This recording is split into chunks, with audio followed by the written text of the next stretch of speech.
A very good evening to our lecturer. My name is Krishna Munyandi, MA18219, and I am here to present about our final project for the subject Finite Element Method. My partner for this subject is Quen Mun Hao, MA18218. He couldn't be here today because he has some business to attend, so I will be doing the presentation on my own. So, for our project, we have chosen a car rim. For that, we have to have five components. Five of our components are the back panel, bearing, front bearing back, brake pad, and the rim itself.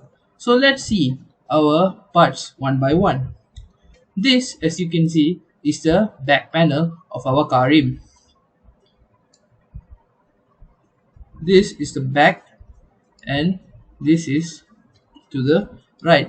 As we go onwards with this presentation until the assembly, we will go part by part of the rim assembly.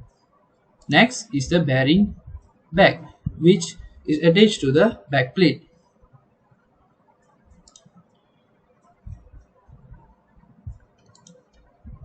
This part is the back side of the bearing back, which is attached to the back plate, and this is to accommodate the brake pad that we will discuss in the future. This is the bearing front. Actually, before this, there's a bearing. There's a brake pad, but for this, we have to show that because both of them are bearing. So for this bearing, there are five nuts or rim nut holes to accommodate the bolt and nuts of the rim that we are going to use in the assembly. So next, this is the brake pad. This brake pad is usually used to stop the movement of the rim or the tires. As you can see, this also has five holes to accommodate uh,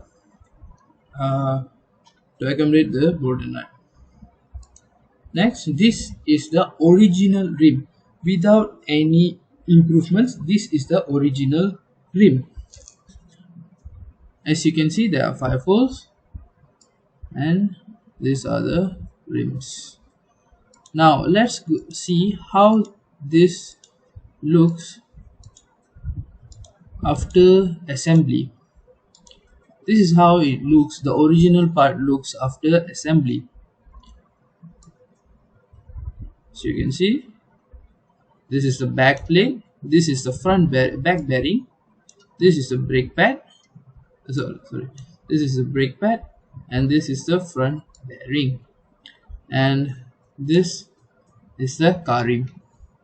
Now let's see how we have set our constraints for these boundaries for our project.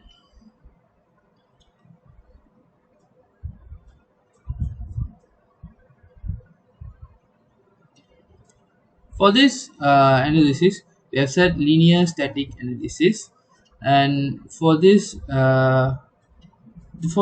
assembly, we have also fixed a place where the load is. So for all our models, the load will be applied here at the top of the back panel. This is because that is the contact point between the car body uh, and the whole component of this rim. For the load, we have fixed a number of 4700 Newton. This is because we chose Perodua Myvi as our sample. Perodua Myvi has a rim of 15 inches and is about a weight of 1400 and 1200 kilograms. So for that, we calculated the total force, which would give us 12,000, around 12,000 Newton, and then divided by 4 because of the 4 rims that a car has.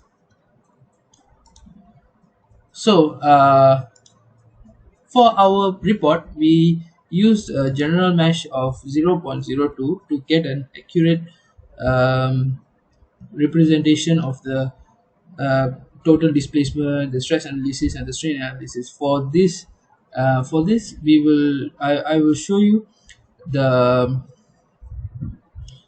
the uh, with a more bigger mesh than our originals for our report. Now let's see how this load uh, happens on this rim for the original design.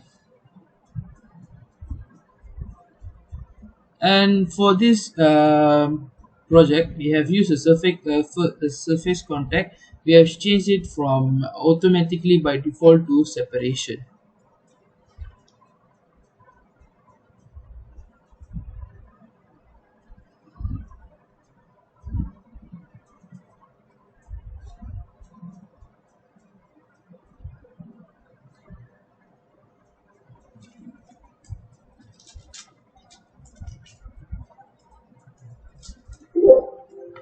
Now let's see if the solution.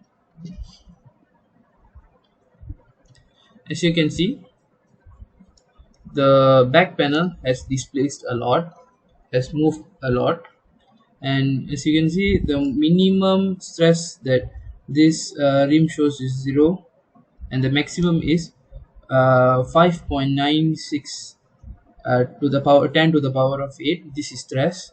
Now let's check strain. For strain, the maximum strain is also near the rim, which is 2.518 times to the 10 to the power of negative 3. For the minimum, it's 0 at the back plate. Now let's see for our improvement. To improve this, we have made a small change to our rim, which is just like I said before this. There were 5 rim holes. For this rim, we have specially added the number of rim holes to 8 to see the if this does a difference to the stress analysis. So now let's see what happens.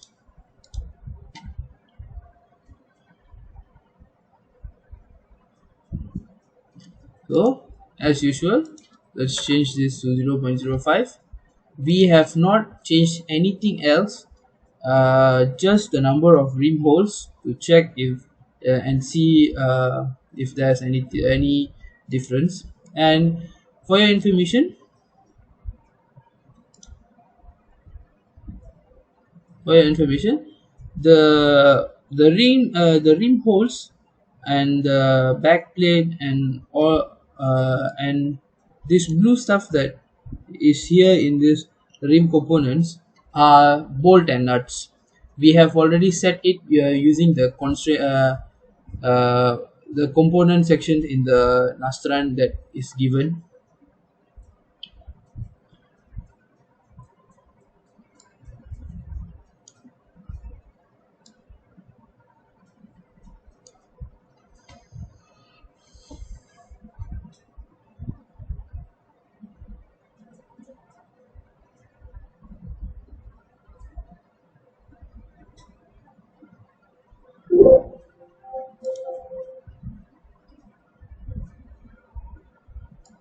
As you can see, the backplate has moved, and sorry I couldn't show you guys the maximum because it's in the middle. The minimum is 0 and the maximum is uh wait,